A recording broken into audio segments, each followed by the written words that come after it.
Good evening and welcome to the Channel Studios here in London with your international news around the world in 5. Crisis meetings involving senior royals have taken place following the Duke and Duchess of Sussex's interview as Buckingham Palace is under pressure to respond to allegations of racism. And also concerns and conversations about how dark his skin might be when he's born. In the interview, Meghan Markle also said that she found royal life so difficult that at times she didn't want to be alive anymore, and when she approached the institution for help, she did not get it. Meanwhile, Meghan's estranged father, Thomas Markle, has said that he does not think the British royal family is racist, and that his daughter and Prince Harry should have waited. The thing about what color will the baby be, or how dark will the baby be, I'm guessing and hoping it's just a dumb question from somebody.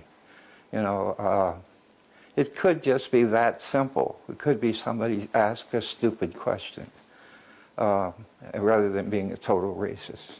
Dozens of Myanmar anti-coup protesters who had been cornered overnight by security forces in Yangon have escaped from the area where they were trapped.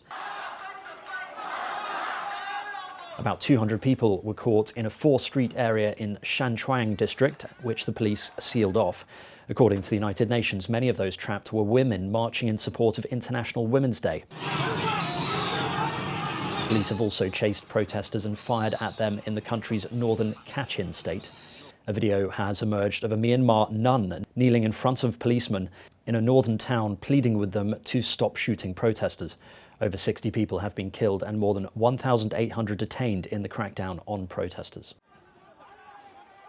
The US Centers for Disease Control and Prevention has announced that fully vaccinated Americans can meet with other vaccinated people without wearing masks. And with more and more people getting vaccinated each day, we are starting to turn a corner. The agency's new guidance for fully vaccinated individuals has also stipulated that they can also visit with unvaccinated, low-risk people from one other household without masks.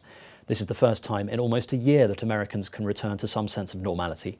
The US has seen a recent uptick in the number of vaccinations per day. Over 90 million vaccinations have been administered there to date. Police and activists have clashed in Mexico City at a march to mark International Women's Day. Violence erupted when women marching to the government palace clashed with police officers who were dressed in riot gear and used fire extinguishers to stem the demonstration. Officers also forced back protesters with tear gas and riot shields in the capital's main square. Protesters had been calling for the government to address the country's poor record on the murder of women, as figures suggest that at least 939 women were victims of femicide in 2020. The US has reversed a decision to temporarily ease sanctions on Israeli billionaire Dan Gertler, who is accused of corruption over mining deals in the Democratic Republic of Congo. The latest US move reverses a decision granted in former President Donald Trump administration's final days. Mr. Gertler is accused of corruption and abusive mining practices and using his partnership with former Democratic Republic of Congo President Joseph Kabila to secure deals. The US Treasury initially imposed the sanctions against Mr. Gertler in 2017 and 2018. The death toll from a series of explosions in Equatorial Guinea's city Bata has soared to 98. Around 600 people have been previously reported as injured, and President Teodoro Obiang Nguema says almost all the city's homes and buildings have been damaged. The Foreign Ministry has pleaded for international help as the deadly blasts have been attributed to negligence related to the handling of dynamite.